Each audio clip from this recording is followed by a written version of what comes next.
चलो 15 मिनट बाद आना। देखो बच्चों, आज हम करेंगे प्रश्नावली 6.3। अब देखो हमने इसमें क्या, हम इसमें वर्गमूल निकालेंगे। क्या निकालेंगे? वर्गमूल। जैसे मैं आपको अगर ये कहूँ कि 4 का वर्ग क्या होगा, तो 4 का वर्ग होता है 16। और अगर आपको मैं इसका उल्टा बोलूँ, मैं ये कहूँ 16 का वर्गमूल क्या होगा, तो वो होगा 4। अब इसको लिखते ही भाषा में ऐसे लिखते हैं, इसको मैथ की भाषा में ये एक निशान है इस तरह से, इसके अंदर 16 लिखो, इसका मतलब है 16 का वर्गमूल। तो 16 का वर्गमूल कितना हो गया? 4। तो अब हम आपको ये बताएंगे कि वर्गमूल निकालना कैसे है। तो वर्गमूल निकालने की 3 विधियां हैं।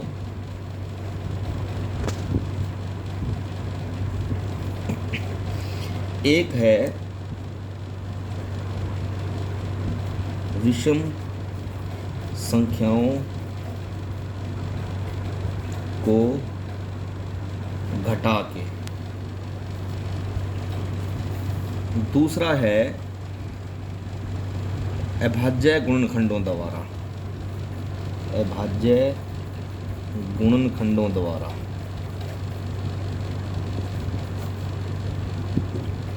और तीसरा है बच्चों भाग विधि द्वारा।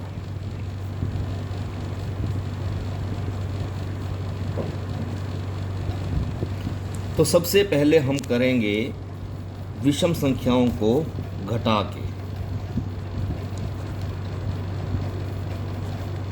विषम संख्याओं को घटा के बहुत ही सिंपल है ये। देखो आपको क्या करना है, यदि आपको मैं बोलता हूँ कि आप 36 का वर्गमूल निकालो। देखो वैसे बच्चों आपको पता है 36 का वर्गमूल वो होगा, ये छोटे छोटे संख्याएं जो हैं इनका वर्गमूल आप अपनी तरफ से भी निकाल सकते हो। जैसे 36 का वर्गमूल क्या होगा, जिस संख्या का 36 वर्ग है ना, वही संख्या 36 का वर्गमूल होगी। तो 36 किसका वर्ग है? 6 का। और 36 का वर्गमूल क्या होगा? 6। इसको हम मैथ में ऐसे लिखते हैं, मैंने अभी बताया आपको, वर्गमूल 36 बराबर है 6। अब यहाँ पर बच्चों देखो संख्या बड़ी भी हो सकती, तो उसमें आपको याद नहीं होगा। तो विधि कैसे है, देखो 36 का निकालना है तो हम इसमें से ना लगातार विषम संख्याएं घटाते जाएंगे। देखो कैसे, स्टेप, पहला स्टेप 36 है, 36 में से 1 लेस करो, कितना हो गया? 35। अब इस 35 में से अगली, देखो आपने पहली विषम संख्या 1 से शुरू करनी है, इसके नेक्स्ट विषम संख्या कौन सी होती है? 3। तो 35 में से 3 घटा दो, 32। अगली विषम संख्या कौन सी है? 5। 32 में से 5 घटा दो, 27। इसमें ऐसा कुछ भी नहीं है जो तुम्हें समझ में ना आए। नेक्स्ट है 27 में से और अगली संख्या विषम 7। 27 में 7 गए 20, 20 में से 9 गए 11, अब 11 में से 11 गए 0। तो एक स्टेप ऐसा आएगा जहां आपका ये जो शेष बचता है घटाने के बाद वो 0 आ जाएगा। जहां पर आपका 0 आ जाए आप उसको वहीं छोड़ देना। उसके बाद आप स्टेप्स गिन लो कितने हैं, 1 2 3 4 5 6। तो 36 का वर्गमूल क्या हो गया? 6 हो गया।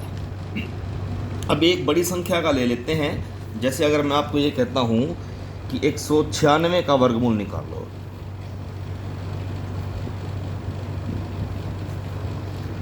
तो 196 में से पहले क्या लेस करेंगे? 1।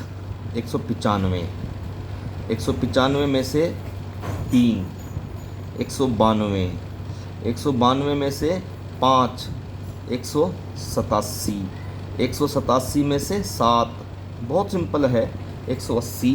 कोई इसमें ऐसा टेक्निक नहीं है, 180 बस आपको घटाना आना चाहिए। इनमें से 9, 171, 171 में से 11, 160, 160 में से 13, 157, 157 में से 15, 142, 142 में से 17, 125, 125 में से 19, 106, 106 में से 21, 85, 85 में से 23, कितना हो गया 62, 62 में से कितना घटाओगे 25, कितना 27 और 25 तो 52 होते हैं।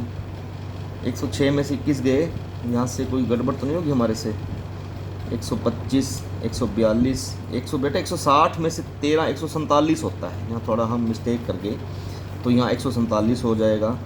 यहाँ कितना हो जाएगा 132, यहाँ 132 हो जाएगा, 115, यहाँ 115 हो जाएगा, ये कितना हो जाएगा 96, यहाँ 96 हो जाएगा। 96 में से 21 गए 65,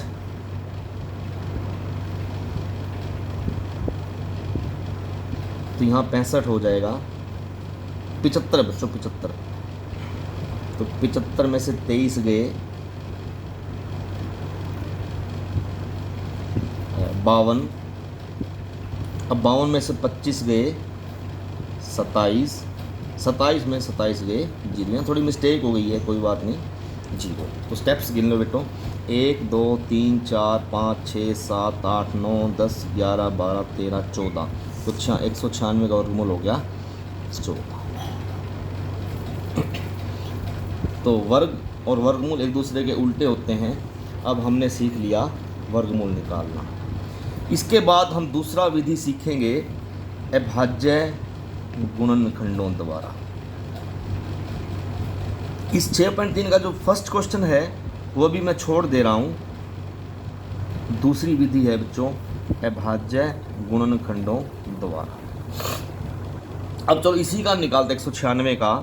देखो आपको ये छठी से पढ़ते आए हो कि अभाज्य संख्याएं क्या होती हैं, 2 से शुरू होती हैं। 2 3 5 7 9, 9 नहीं होती, 9 क्या है भाज्य है।